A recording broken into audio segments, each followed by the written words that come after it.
Baik, Assalamualaikum warahmatullahi wabarakatuh. Perkenalkan kami dari kelompok 6 dengan mata kuliah taksonomi tumbuhan tinggi. Pada hari ini kami akan mempresentasikan hasil diskusi kelompok kami yang dimana judul dari materi kita pada hari ini yaitu Magnolia Orchida 4 Dileniidae. Nah, dengan dosen pengampu Ibu Erda Muartati, SSI, MSI. Baik, selanjutnya kita. Adapun kami beranggotakan yang pertama itu Nurul Satika, yang kedua Cahaya Darlianti, yang ketiga Lisa Cinta, yang keempat saya sendiri Manja Nurani. Selanjutnya.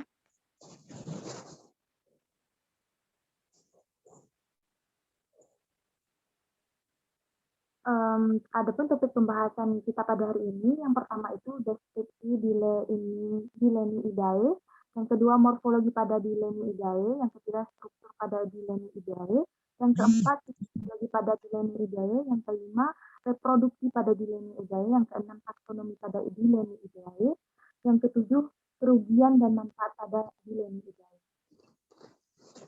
Baik, selanjutnya.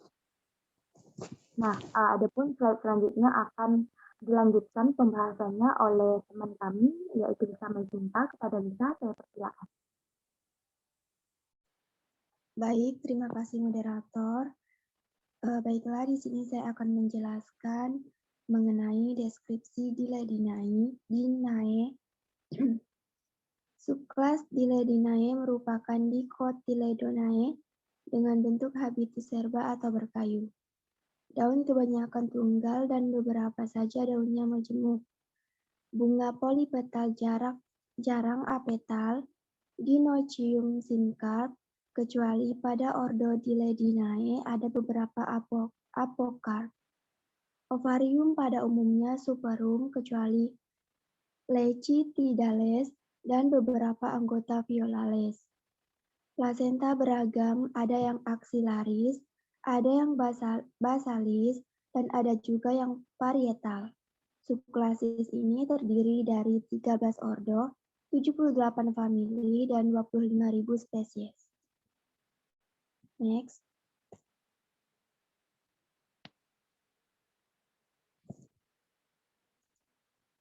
Baiklah, selanjutnya yaitu morfologi.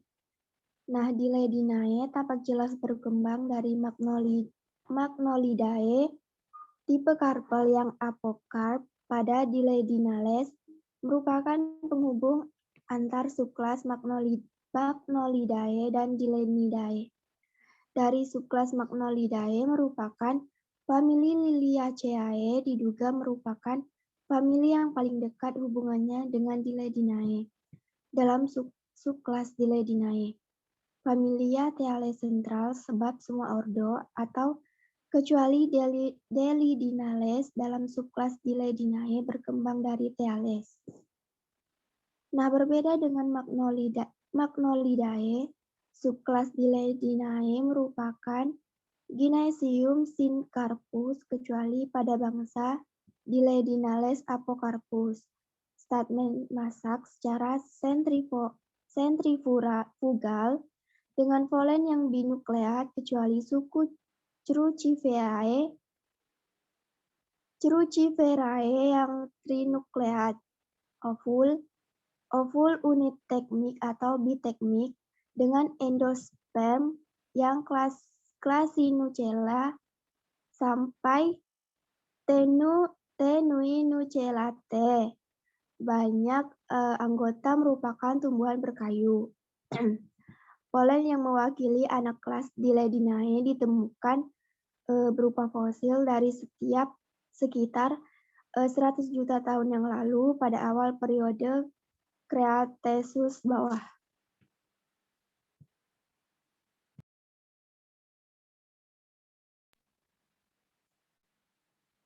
Nah, secara umum subkelas ini memiliki karakteristik diantaranya yang pertama bentuk habitus herba atau berkayu, yang kedua yaitu daun kebanyakan daun tunggal dan ada yang majemuk, yang ketiga bunga polipetal jarang apetal, yang keempat Gynoecium sincarp kecuali pada ordo Diledinales dan ada juga yang apokarp.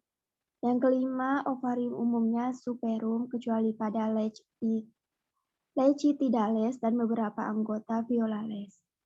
Yang keenam, tipe placentalis, basalis, dan parietalis. Yang ketujuh, tipe carpel apokarp. Nah, famili Deliniceae, corolla besar dan mudah gugur, trakea cukup besar, buah ganda yang diliputi kaliks yang persisten. Next.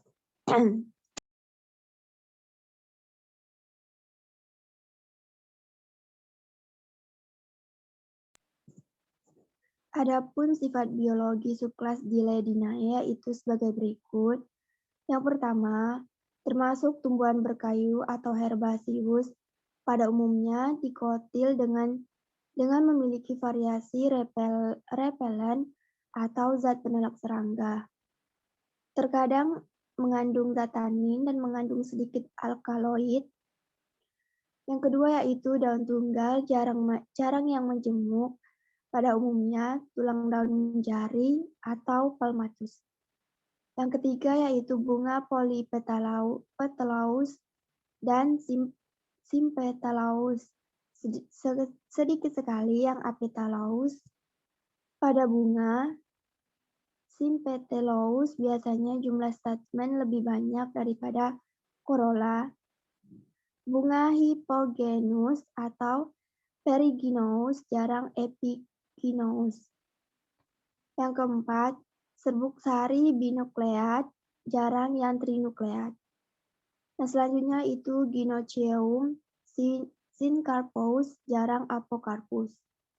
Selanjutnya itu subkelas Dyledinae terdiri atas 13 ordo, 78 famili, dan sekitar 25 spesies. Baik, saya kembalikan kepada moderator.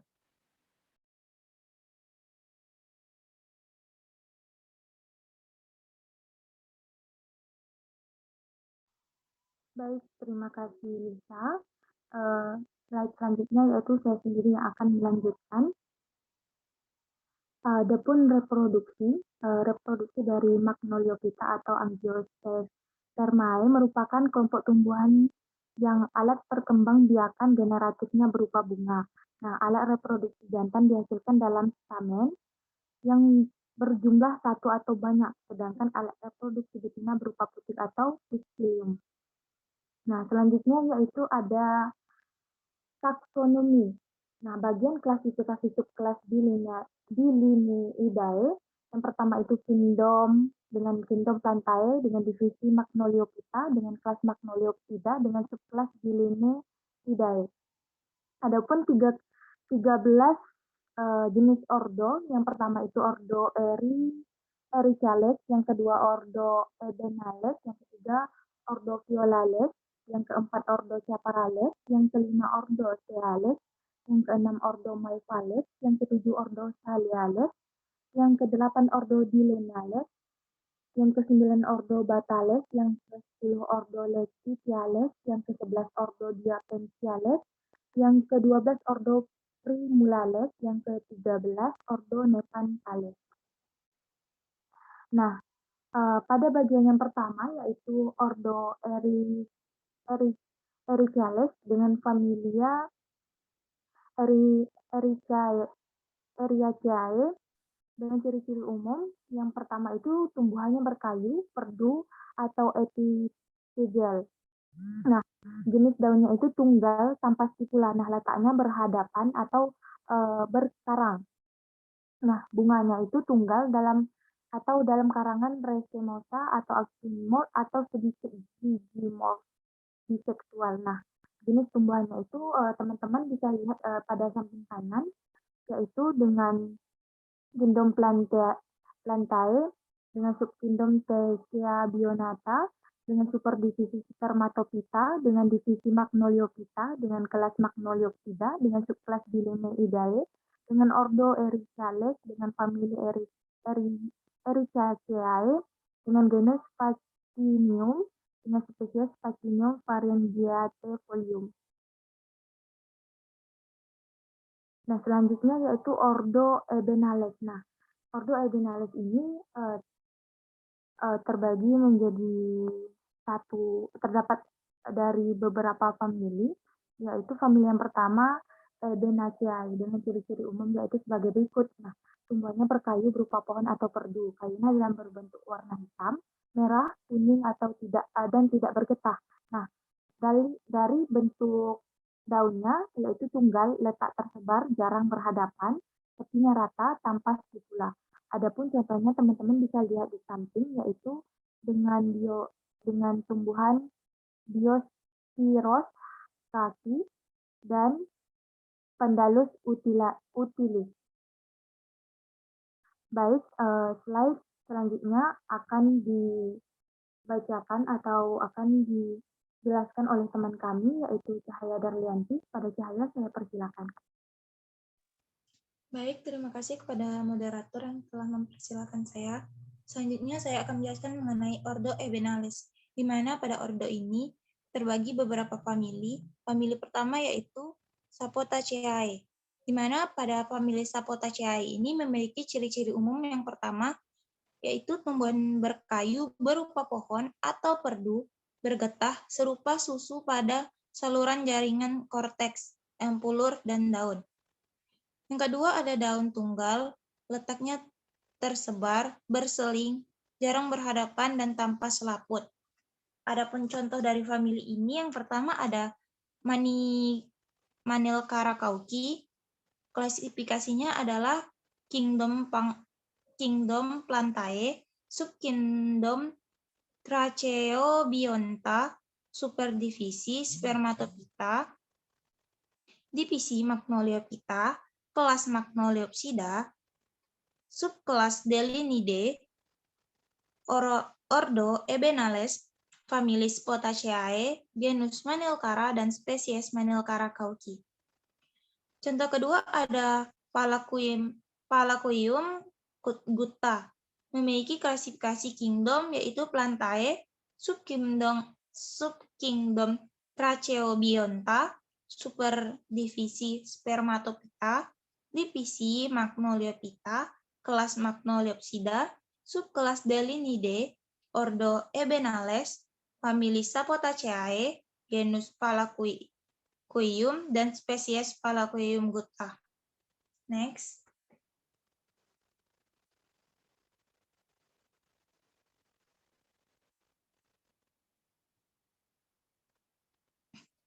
Selanjutnya ada taksonomi Ordo Violales.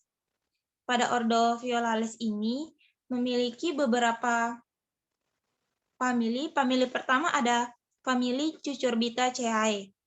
Memiliki adapun contohnya yaitu klasifikasinya Kingdom Plantae, Subkingdom Tracheobionta, superdivisi Spermatophyta, divisi Magnoliophyta, kelas Magnoliopsida, subkelas Delinidae, ordo Violales, famili Cucurbitaceae, genus Cucumis, dan spesies Cucumis melo.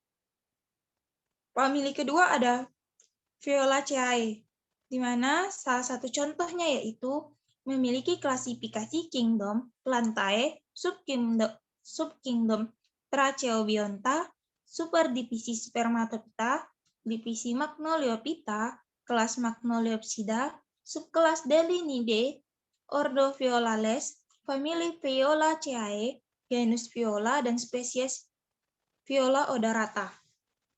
Famili ketiga ada famili Placotiaceae.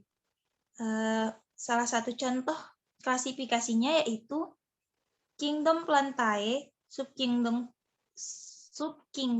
Tracheobionta, superdivisi Spermatophyta, divisi Magnoliophyta, kelas Magnoliopsida, subkelas Delinidae, ordo Violales, famili Placotiaceae, genus Placotia, dan spesies Placotia inermis.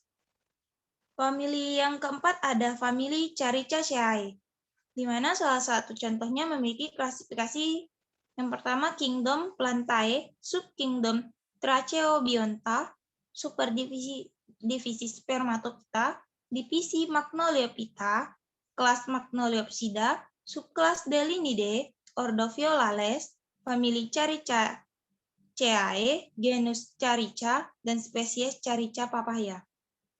Famili yang terakhir ada famili Begoniaceae, di mana pada famili ini memiliki salah satu spesies dengan klasifikasi kingdom, yaitu Plantae, subkingdom Tracheobionta, superdivisi Spermatophyta, divisi Magnoliophyta, kelas Magnoliopsida, subkelas Delinidae, ordo Violales, famili Begoniaceae, genus Begonia, dan spesies Begonia grandi. Next.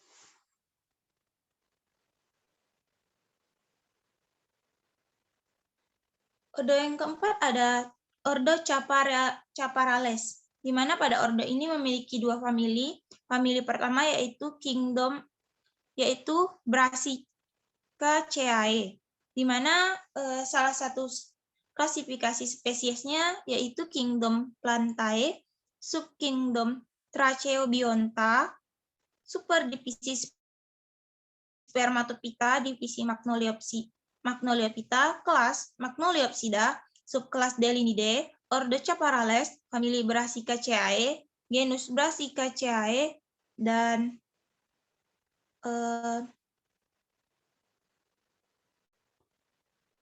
spesies diturunkan sedikit.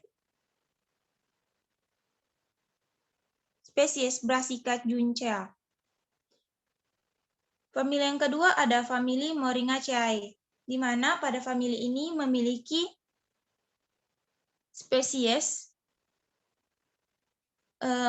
memiliki klasifikasi spesies yaitu kingdom Plantae, subkingdom Tracheobionta, superdivisi Spermatophyta, divisi Magnoliophyta, kelas Magnoliopsida, subkelas Delinidae, ordo Thales, famili Cruciaceae, genus Garcinia, dan spesies Garcinia mangostana. Next. Ordo yang ke-6 ada ordo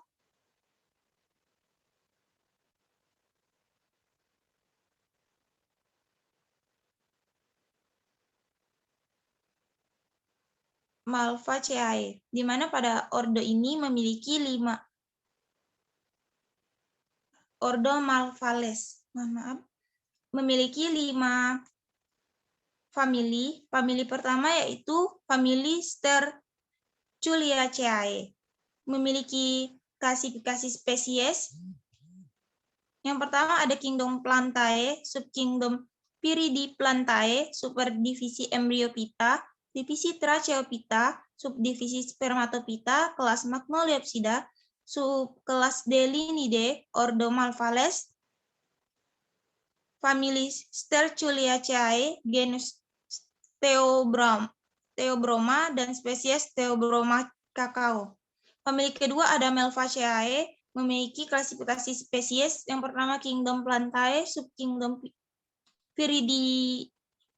Piridiplantae, superdivisi Embryophyta, divisi Tracheophyta, subdivisi Spermatophyta, kelas Magnoliopsida, subkelas Delinidae, ordo Malvales, famili Malvaceae, genus Hibiscus, dan spesies Hibiscus rosa sinensis.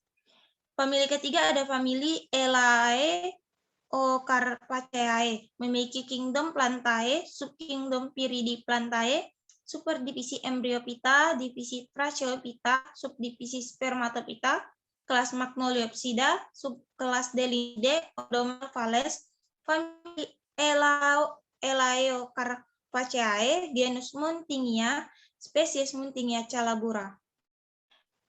Famili yang keempat ada famili Bombaceae, memiliki kingdom Plantae, subkingdom Piridiplantae, superdivisi Embryophyta, divisi Tracheophyta, subdivisi Spermatophyta, kelas Magnoliopsida, subkelas Delinidae, ordo Malvales, famili Bombaceae, genus Ceiba, dan spesies Ceiba pentandra.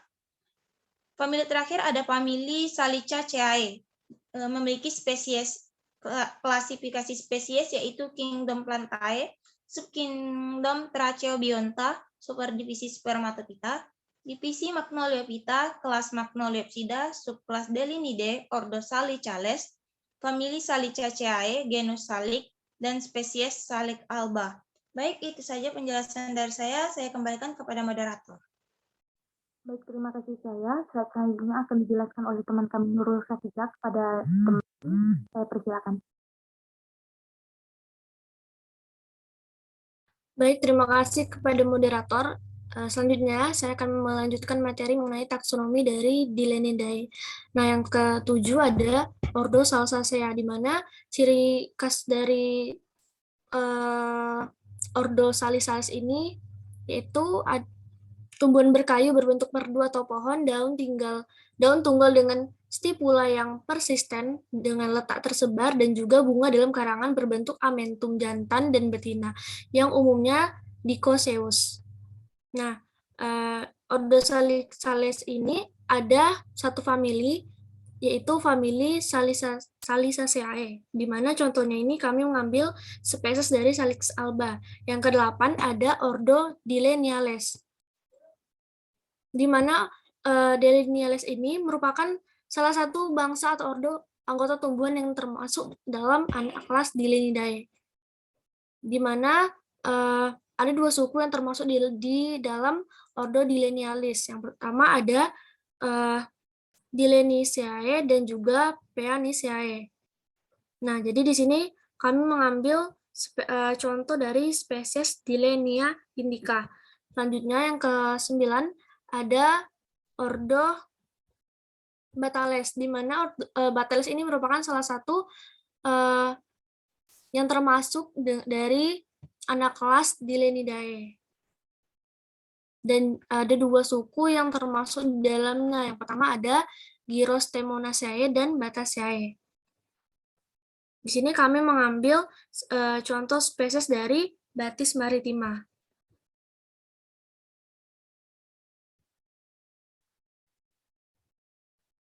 Selanjutnya, mengenai yang ke-10 ada ordo Lecitiales, di mana ordo Sitiales ini terdiri dari famili Diapensiae. Di sini kami mengambil contoh dari spesies Diapensia laponica dari famili Diapensiae. Selanjutnya ada yang ke-12 ada ordo Diapensiales. Nah, jadi ordo Diapensiales ini merupakan salah satu anggota yang termasuk dalam anggota tumbuhan berbunga yang termasuk dalam kelas anak kelas Dillenidae dengan kelas Magnoliopsida.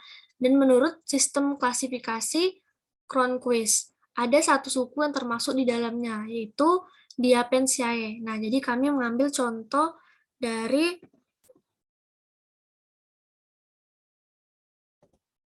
spesies Primula denticulata. Yang terakhir ada ordo Nepenthalas.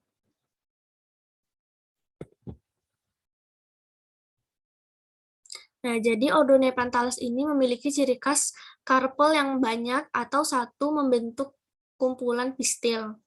Stamen ini terdiri satu hingga lebih dari satu. Ovulumnya berbentuk ditekmik atau unetekmik. Ada atau tidak ada endosperm. Dan bunga berbentuk polipetal. Tumbuhan insekti atau orous, termasuk jenis herba dan semak, lalu memanjat atau epifit. Jadi ordo Nepenthalas ini terdiri dari 3 famili, yaitu Sarraceniaceae, Nepenthaceae, dan Droseraceae. Famili Nepenthaceae ini sering memanjat dengan daunnya yang dioecious. Dan bunganya uniseksualis dalam karangan Racemosa atau Panicula. Dan berbentuk kecil kehijauan dengan korola 3 hingga 4. Dan bunga jantan dengan 4 hingga 24 statement. Nah, jadi kami di sini mengambil contoh dari Nepenthes alata dari famili Nepenthaceae, atau tanaman ini bisa kita sebut dengan kantong semar. Selanjutnya adalah mengenai manfaat dan kekurangan dari Dilenidae. Nah, jadi beberapa manfaat dari Dilenidae ini, yang pertama ada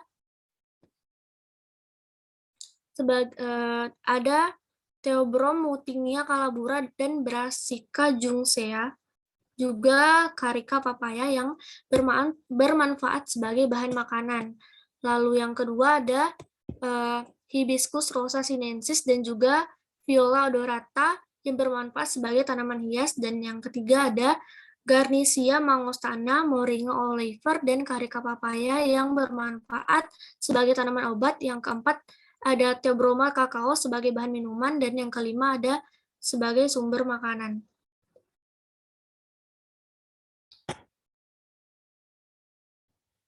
Selanjutnya ada kekurangan dari Theobroma cocoa. Nah, jadi jika dikonsumsi setiap hari, maka akan meningkatkan berat badan dan menimbulkan resiko diabetes, penyakit jantung, hingga penyakit kronis lainnya, dan akibat kandungan gula dan kalori di dalamnya. Selanjutnya ada Carica papaya. Dan jika Carica papaya ini dikonsumsi secara berlebihan, dapat memicu berbagai gangguan pernapasan, seperti sesak napas, bersin, asma, dan hidung tersumbat. Baik, itu saja, saya kembalikan ke moderator.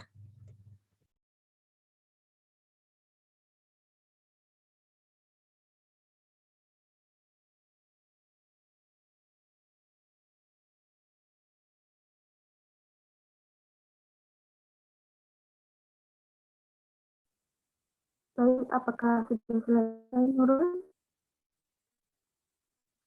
Baik, terima kasih kepada Nurul. Baiklah, cukup sekian presentasi kami pada hari ini.